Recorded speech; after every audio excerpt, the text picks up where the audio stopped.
దేశవ్యాప్తంగా హోలీ సంబరాలు ఎప్పుడో ముగిశాయి. కానీ ఈ గ్రామంలో మాత్రం ఉగాది తర్వాత రోజుని హోలీ నిర్వహిస్తారు. కుల మతాలకు అతీతంగా చిన్న పెద్ద తేడా లేకుండా హోలీ సంబరాల్లో మునిగి తేలుతారు. డప్పు చప్పుళ్లతో డాన్స్లతో సంబరాలు హోరెత్తిస్తారు. ఆ గ్రామం ఎక్కడుంది?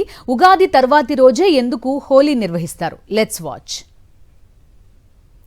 మహబూబ్ నగర్ జిల్లా కోడూరు గ్రామంలో ప్రతి ఏటా హోలీ పండుగ రోజు కాకుండా ఉగాది పండుగ మరుసటి రోజు హోలీ నిర్వహిస్తారు.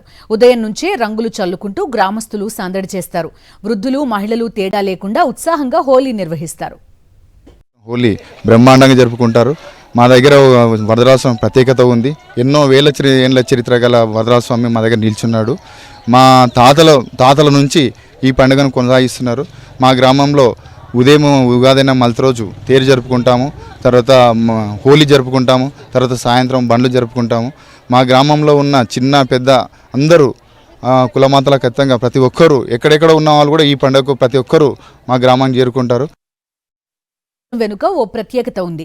కలియుగ దైవమైన వెంకటేశ్వర స్వామి ఇటుగా ప్రయాణిస్తుండగా కోడూరు గ్రామ శివార్లో ఉన్న చెరువులోని ఎర్ర కాలువలను చూసి ముగ్ధుడయ్యారట.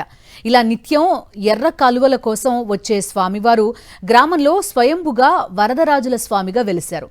ఓసారి గ్రామంలో హోలీ అనంతరం స్నానాల కోసం గ్రామస్తులు చెరువులో దిగగా వరదరాజుల స్వామి విగ్రహం దొరికింది. అప్పటి నుంచి హోలీ పండుగ గ్రామంలో నిషేధించారు. ఆ తర్వాత ఉగాది రోజున వరదరాజుల స్వామి బ్రహ్మోత్సవాలు నిర్వహిస్తున్నారు. నాటి నుంచి ఉగాది తర్వాత రోజు హోలీ ఆడడం ఆనవాయితీగా వస్తోంది.